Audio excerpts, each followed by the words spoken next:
Est-ce que ça vous est déjà arrivé d'avoir ce sentiment étrange quand vous allez dans un magasin au tout dernier moment, où il s'apprête justement à fermer, et qu'il n'y a plus personne?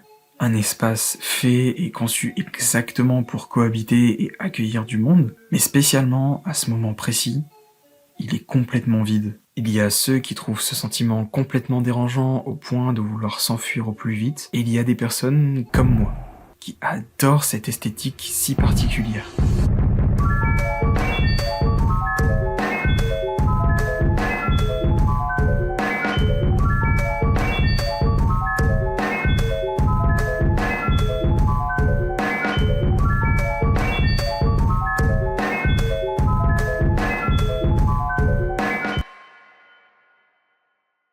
Je ne sais pas pourquoi, mais je figure sur la liste des personnes qui adorent cette ambiance. Et ce n'est pas anodin. Pour ces deux catégories, on parle alors de kénopsia et de kénopsia inversée. La kénopsia, c'est ce sentiment étrange que l'on ressent dans un endroit normalement rempli de vie, mais qui ici est complètement désert. Ce qui est donc la définition exacte des liminal space, ou espaces liminaux en français. Les espaces liminaux sont des endroits complètement vides, figés dans le temps, sans personne, semblant quand même contenir quelqu'un. On peut avoir l'étrangeté de se sentir observé, car même si l'endroit est complètement désert, il parvient à semer le doute.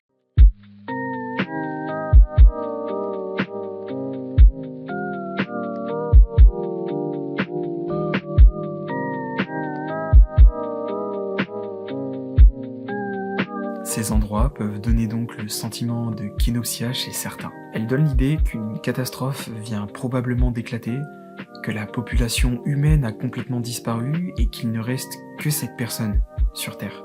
Mais pour les personnes comme moi, ce sentiment peut se traduire en vastness. C'est l'idée par exemple de se retrouver seul dans un immense centre commercial ou un long couloir infini d'hôtels qui donne un sentiment de liberté absolue. C'est ce que l'on appelle aussi parfois la solitude volontaire. On se sent comme hors du système. Cela provoque donc une sensation de calme profond, presque méditatif, provoqué par l'absence de stimuli sociaux. Dans un espace liminal, il n'y a personne pour vous juger, aucune tâche à accomplir, aucun bruit parasite. C'est une sorte de pause cognitive. Le cerveau se repose car l'endroit semble figé dans le temps, sans personne, ou presque.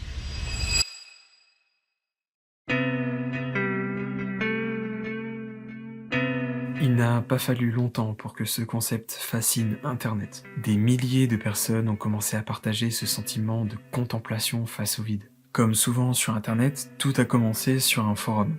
Et ici on parle pas de 4chan ni de Reddit, mais de Tumblr, en 2015. Un blog a été créé et a donné ce nom derrière ce mystère.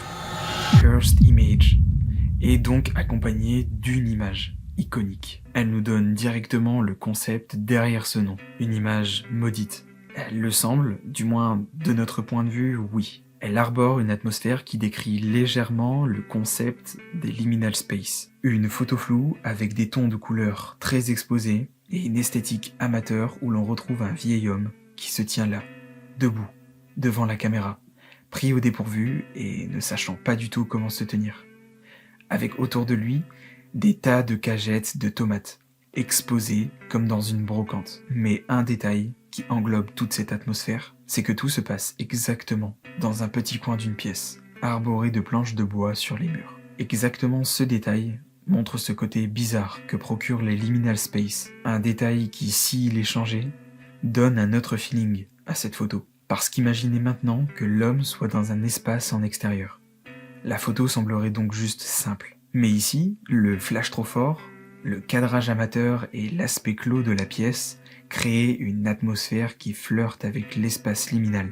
À ce moment-là, la machine était lancée et tout le monde voulait contribuer à ce Tumblr. Tout le monde voulait donc contribuer en donnant sa petite image un peu maudite, avec cette atmosphère étrange qui flirte avec le malaise. Et puis tout le monde en parlait sur différents réseaux aussi. Alors bien sûr, quand on voit plein d'images maudites sur ce Tumblr, il y en a plein qui sont forcément faites et créées spécialement pour flirter avec l'étrange et le mal à l'aise. Et parfois même, ces espaces ne dénotent pas vraiment de cette atmosphère un peu liminal space avec personne dans la photo, que ce soit complètement vide. Elles sont juste créées pour être dérangeantes. Bien sûr, comme cette ambiance est extrêmement appréciée chez certains sur internet, elle a engendré différentes créations exceptionnelles abordant différents sujets fascinants. Il y a notamment eu un sujet pour lequel vous n'avez jamais entendu parler, les backrooms. Les backrooms.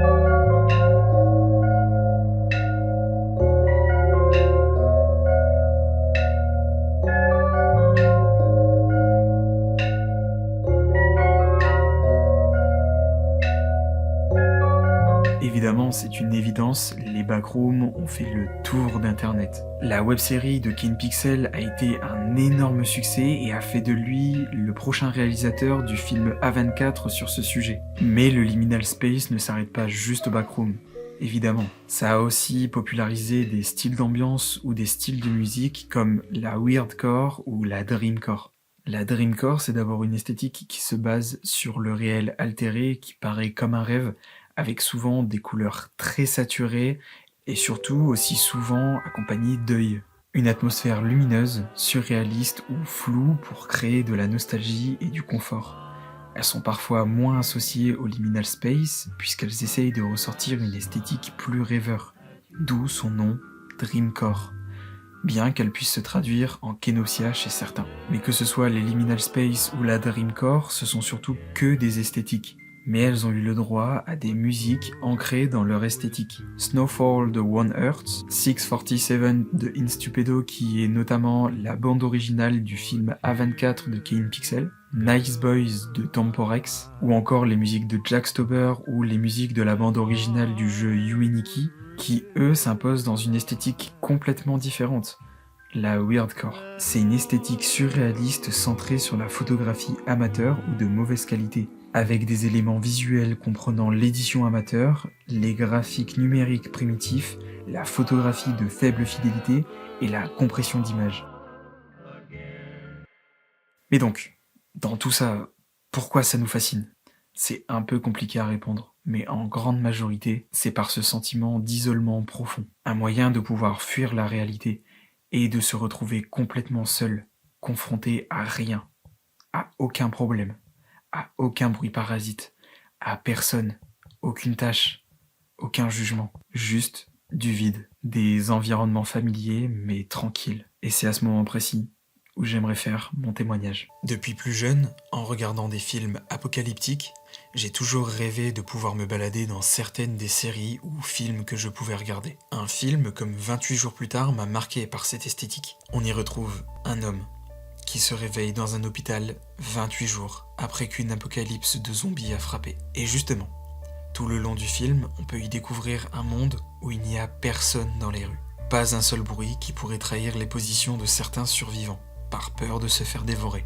Alors notre protagoniste erre dans les rues, seul, dans une ville démunie de vie humaine. Ou presque.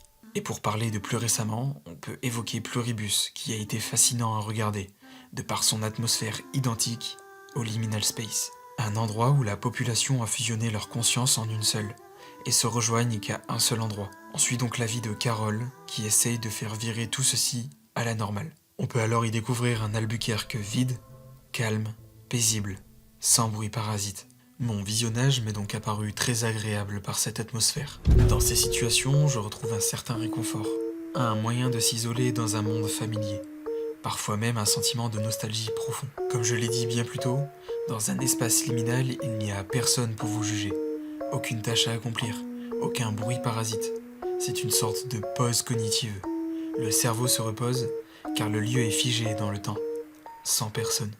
Alors je pense que par cette vidéo, beaucoup de personnes se reconnaîtront dans ce sentiment. Vous n'êtes donc pas seul à le partager. Moi aussi. Et des potentiels de milliers de personnes aussi.